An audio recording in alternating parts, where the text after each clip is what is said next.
বিসিবির বিরুদ্ধে 3টি অভিযোগের সত্য অনুসন্ধানে গতকাল দুপুরে মিরপুর শেরেবাংলা স্টেডিয়ামে বিসিবির কার্যালয়ে অভিযান পরিচালনা করে দুদক কর্মকর্তারা। তৃতীয় বিভাগ বাছাই টুর্নামেন্টে অংশগ্রহণ ফি 75,000 থেকে বাড়িয়ে 5 লাখ টাকা করা, বিপিএলের টিকিট বিক্রিতে অসামঞ্জস্য এবং বঙ্গবন্ধু শেখ মুজিবুর রহমানের শতবার্ষিকী উদযাপনে কনসার্ট আয়োজন করে অর্থ লোপাটের অভিযোগের ভিত্তিতে সরেজমিনে তদন্ত নেমেছে দুদক। সেখানে বিপিএলের টিকিট বিক্রি ও তৃতীয় বিভাগ বাছাই লিগে অনিয়ম ও দুর্নীতির প্রমাণ পেয়েছে দুদক। অভিযান পরিচালনা শেষে সংবাদ বিজ্ঞপ্তিতে এ তথ্য জানায় সংস্থাটি। দুদকের বিজ্ঞপ্তিতে উল্লেখ করা হয়েছে, একাদশ বিপিএলে 13 কোটি টাকা টিকিট বিক্রি হলেও তৃতীয় থেকে দশম বিপিএলে 15 কোটি টাকা আয় দেখানো হয়েছে, যা বিগত বিপিএলগুলোতে ব্যাপক আর্থিক অনিয়মের ইঙ্গিত বহন করে।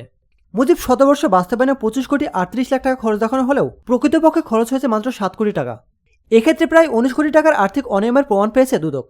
অভিযানকালে অভিযোগগুলোর প্রাথমিক সত্যতার পরিপ্রেক্ষিতে অধিকতর যাচাইয়ের জন্য রেকর্ডপত্র সংগ্রহ করা হয়েছে। রেকর্ডপত্র যাচাই বাছাই করে কমিশন বরাবর প্রতিবেদন দেওয়া হবে বলে জানিয়েছে সংস্থাটি। বিগত বছরগুলোতে 3-4টি নাম সর্বস্ব ক্লাবের আবেদন দেখিয়ে বাছাই লিগে দুর্নীতি ও অনিয়ম হওয়ার সত্যতা পেয়েছে দুদক।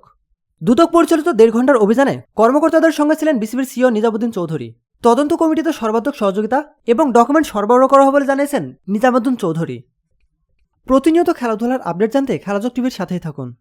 এতক্ষণ আমাদের সাথে থাকার জন্য আপনাকে জানাচ্ছি বিশেষ ধন্যবাদ।